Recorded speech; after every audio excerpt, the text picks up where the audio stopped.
মা, আয় আয়।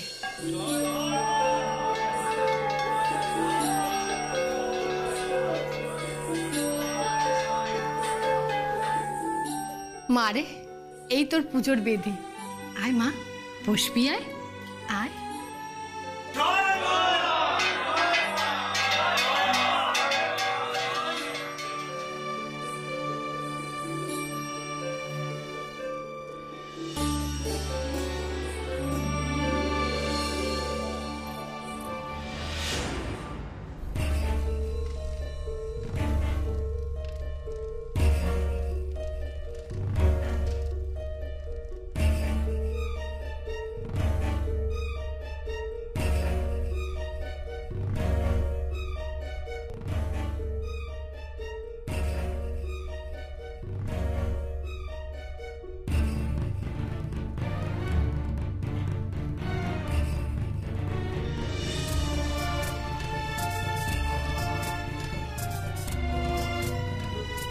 ডাক্তারবাবু কি করতে চাইছেন আমি তো কিছুই বুঝতে পারছি না।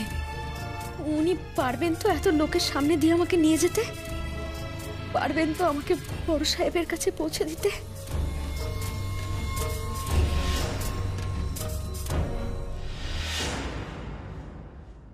গুরুমা, আজ দেবদূত নয়নমার পুজো করবে তো?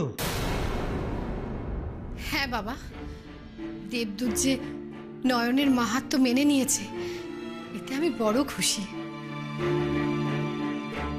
সত্যি, প্রথমে তো দেবদূত মানতেই চায়নি। অবশ্য মায়ের লীলা অপার, ঘোর অবিশ্বাসীকেও বিশ্বাসী হতে বাধ্য করে। তা দেবদূত কোথায়? সে এলো না। এদিকে তো মায়ের পুজোর আয়োজন সব প্রস্তুত, সে এসে গেলেই পুজো শুরু হয়ে যেতে পারে। এক্ষুনি চলে আসবে, আমি ডাকছি। দেবদূত, দেবদূত, এই তো এসে গেছে। এসো দেবদূত, এসো, পুজো শুরু করে দাও। হ্যাঁ গুরুমা, আজ আমি নয়ন মায়ের আরতি করে তবে অপারেশনে হাত দেব। জয় মা।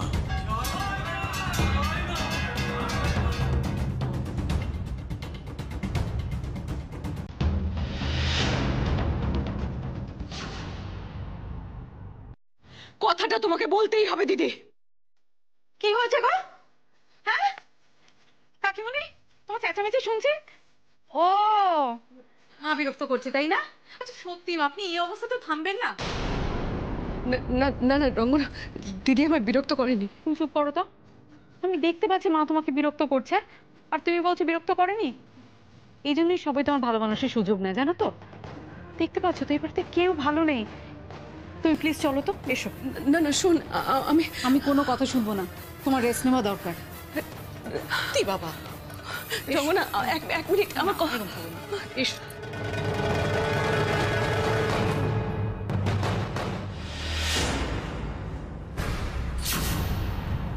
আসল জায়গায় ঘা লেগেছে। প্রতিমা এবার হাতে আসবেই।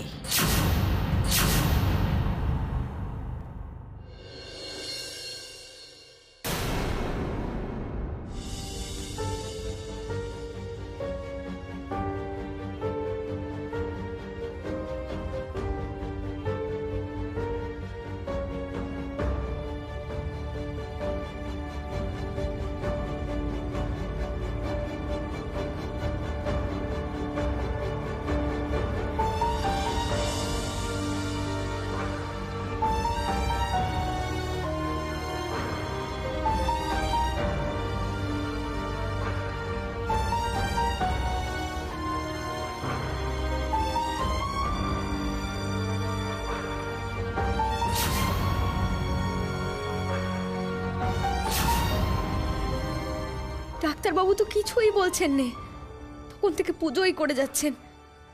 তবে কি উনি কিছু বলবেন না? উনি কি ভুলে গেলেন তবে যা বলেছিলেন?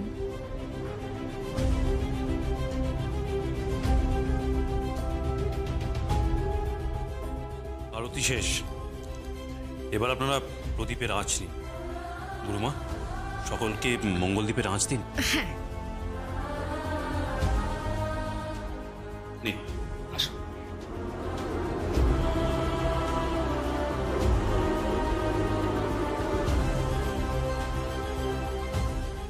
আরতিও তো শেষ হয়ে গেল, এখনো ডাক্তারবাবু চুপ কেন?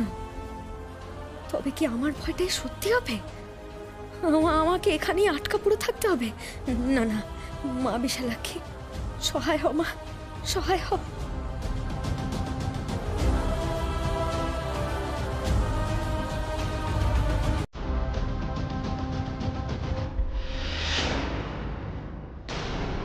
কাছাকাছি কেউ নেই, এখনই নয়নের সাথে কথা বলতে হবে।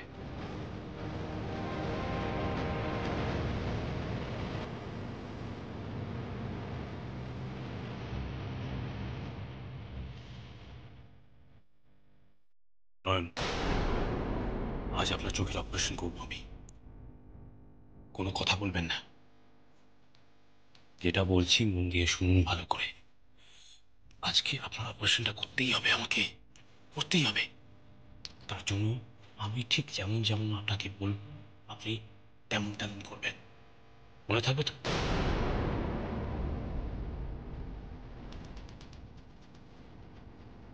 ডাক্তারবাবু আছেন, উনি তো অপারেশন করবেন বলেছেন। এই অপারেশন হলেই কি আমি আবার দেখতে পাবো?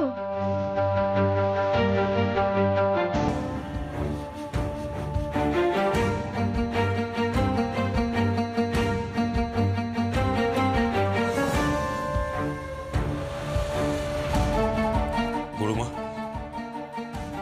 আমার পুজো এখনো শেষ হয়নি, আমার আরো কিছু সময় লাগবে। আপনি বরং একটু বিশ্রাম করে নিন। বেশ, আমি যাই, তুমি পুজো করো। নয়নের প্রতি তোমার এরকম ভক্তি দেখে আমি খুব খুশি হয়েছি বাবা, খুব খুশি হয়েছি। মঙ্গল হোক তোমার, মঙ্গল হোক। জয় মা।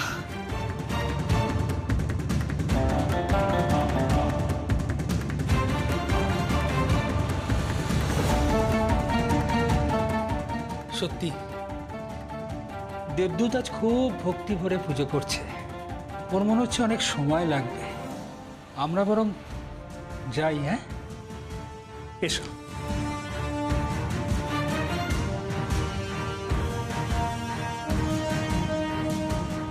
লোক কমে এসেছে, এবারেই যা করার করতে হবে।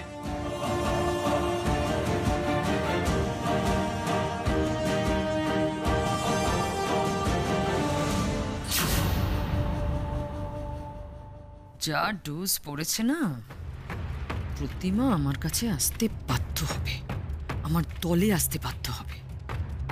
ওর সবচেয়ে নরম জায়গাটা আমি খা দিয়ে দিয়েছি। আমার সাথে হাত মেলানো ছাড়া ওর আর কোনো গতি নেই।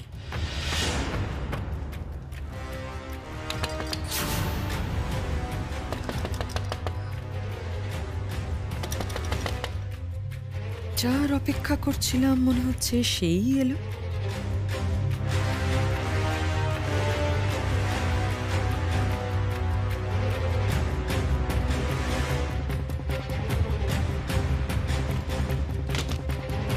দিদি, তখন যে কথাটা বলবে বলছিলে, বলো। একটা সামান্য কথার জন্য এভাবে ঘোরাচ্ছ কেন তুমি আমাকে? সামান্য কথা? প্রতিমা, আমি তো তোমাকে বলতেই চাইছিলাম, রঙ্গনা তোমাকে সে নিয়ে গেল, আমি কি করতে পারি? সেই জন্যই তো আমি এখন জানতে এলাম তোমার কাছে। বলো দিদি, বলো। আমার আর তর্স হয়েছে না। এই সামান্য কথা শুনতে তোমার তর্স হয়েছে না? কি বলছো প্রতিমা? অবাক করছো? দোহাই দিদি, প্লিজ হার্ট করিও না আমার। বলছি, তোমার স্বামী শুভব্রত আমার সাথে যোগাযোগ করেছিল।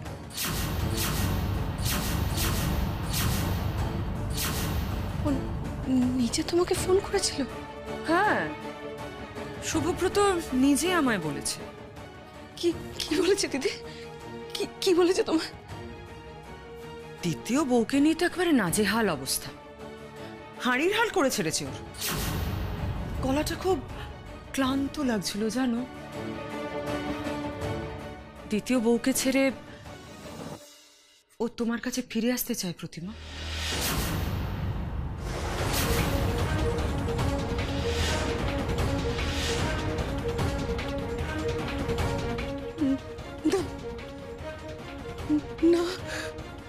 হতে পারে না আমার কাছে ফিরে আসতে চেয়েছে। হতে পারে না। তুমি তুমি মিথ্যে কথা বলছো দিদি, মিথ্যে কথা বলছো আমাকে। তোমাকে মিথ্যে কথা বলে আমার কি লাভ প্রতিমা? আমার সবচেয়ে দুর্বল জায়গাটায় আঘাত করে আমাকে তোমার দলে টানতে চাইছো দিদি, কারণ তুমি যা বলছো তা যে অবাস্তব, অসম্ভব। ফিরে আসতে চাইছে আবার, এই কথা আমি বিশ্বাস করতে পারছি না কিছুতেই। বিশ্বাস করা না করাটা তোমার উপর প্রতিমা, যেটা সত্যি আমি শুধু সেটাই বলছি। তুমি চাও না শুভব্রত তোমার কাছে ফিরে আসুক, মায়ের কাছে বউয়ের কাছে শেষ বয়সে এসে থাকুক? ও ভালো নেই প্রতিমা, তুমি চাও না ওকে ভালো রাখতে?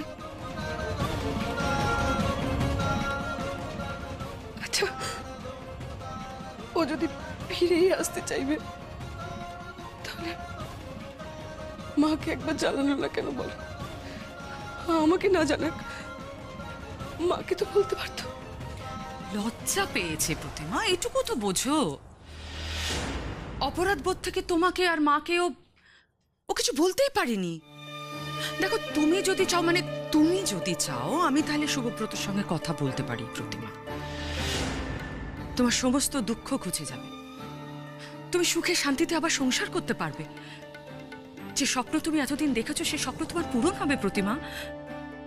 সত্যিই তো, স্বামী ছাড়া মেয়েদের আর কি আছে বলো তো?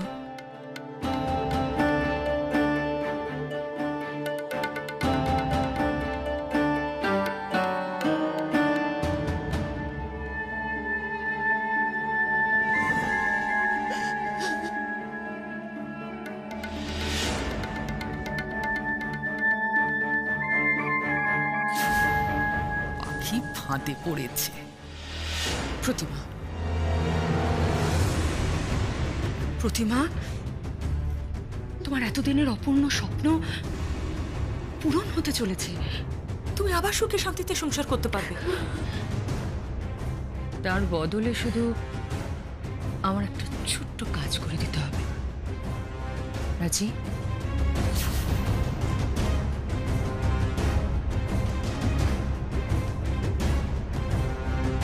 কি কাজ?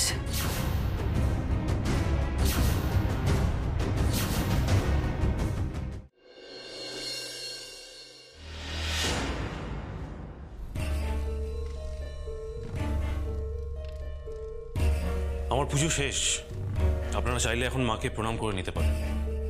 আমি তারপর মাকে একটু আমার সাথে নিয়ে যাব। তুমি নয়ন মাকে নিয়ে কোথায় যাবে দেবদূত? আসলে মায়ের আশীর্বাদ নিতে আমি একটু মাকে অপারেশন থিয়েটারে নিয়ে যাব। মানে অপারেশনের সমস্ত সব সামগ্রী যা যা আছে সেগুলো একটু মায়ের পায়ে ছুঁয়ে নেব। কিন্তু না না, আপনারা কেউ চিন্তা করবেন না, আমি মাকে ওনার ঘরে ঠিক পৌঁছে দিয়ে আসবো। বেশ বেশ বেশ বেশ। মা, মা গো, মা, জয় মা, জয় মা, চলে, জয় মা, জয় মা।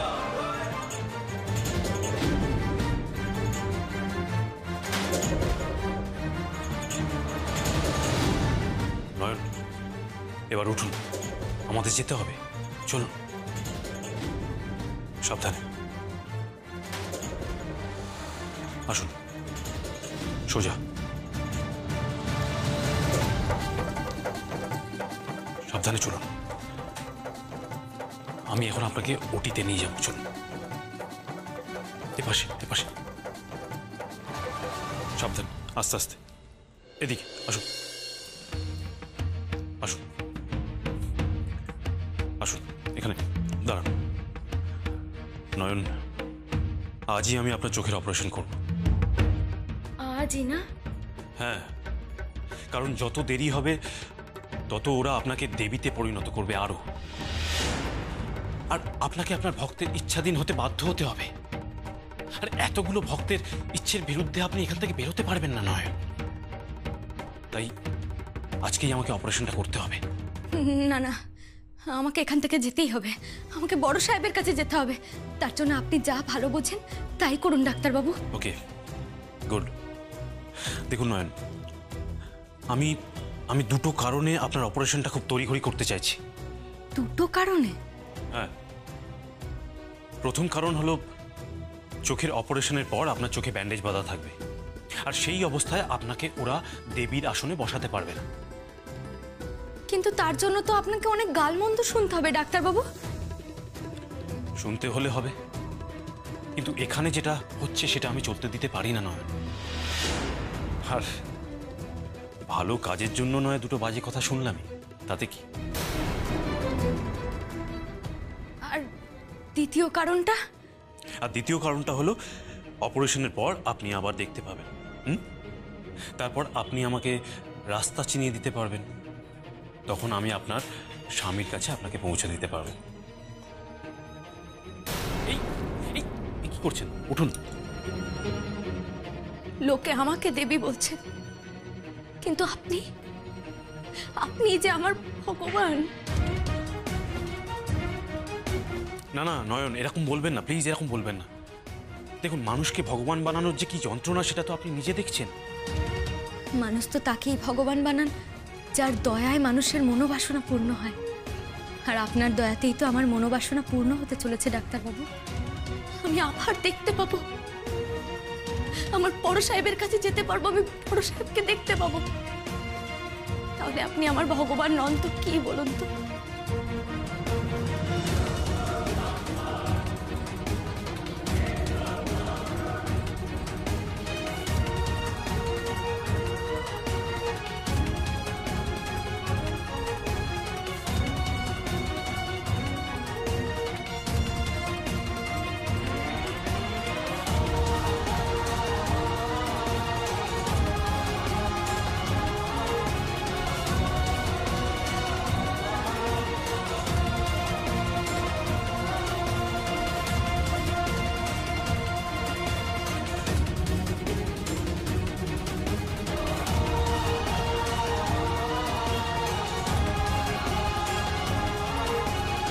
এবার তাহলে সত্যিই আপনার কাছে ফিরতে পারবো বড় সাহেব? সত্যি ফিরতে পারবো? শোন শোন, তোর সঙ্গে দরকার আছে বলেই তো ডাকছি। শোন, আমার একটা কাজ যদি করে দিতে পারিস তাহলে তুই অনেক অনেক টাকা পাবি। অনেক টাকা? হ্যাঁ, অনেক টাকা। বিশ্বাস হচ্ছে না? ধর, কি এবার বিশ্বাস হয়েছে তো? বলুন, আমাকে কি করতে হবে? আমার একটা লাশ চাই। লাশ? ভেতরে তো লাশই। আস্তে আস্তে। ভেতরে তো লাশই লাশ, যে কোনো একটা নিয়ে নিন না। এই, আসছিস কেন? শোন, যে কোনো লাশে আমার হবে না। আমার দরকার একটা ওই 20-21 বছরের একটা মেয়ের লাশ, জলে ডোবা। লাশটা এমন হতে হবে যাতে তার মুখ থেকে চট করে চেনা না যায়। ওই যে জলে ডুবে মারা গেলে ফুলে ফেপে ঢোল হয়ে যায় না, ওই রকম একটা লাশ। আপনার তো দেখছি অনেক ডিমান্ড। চাই না চাই না, এমনি এমনি এতগুলো টাকা তোকে দিচ্ছি? হ্যাঁ, যা অ্যারেঞ্জ কর, যা যা যা। লাশ? হ্যাঁ, একটা বেওয়ারিশ লাশ আছে। গুড। আসলে লাশটা অনেক দিন ধরে পড়ে রয়েছে। Very good. নিজের লোক বলে কেউ দাবিও করছে না, সেই লাশটা হতে পারে। এক্সেলেন্ট। আসুন না, আমার সাথে ভেতরে আসুন, একবার দেখিয়ে দিচ্ছি। তুই যা, আমি আসছি। লাশ তো পাওয়া গেল, এইবার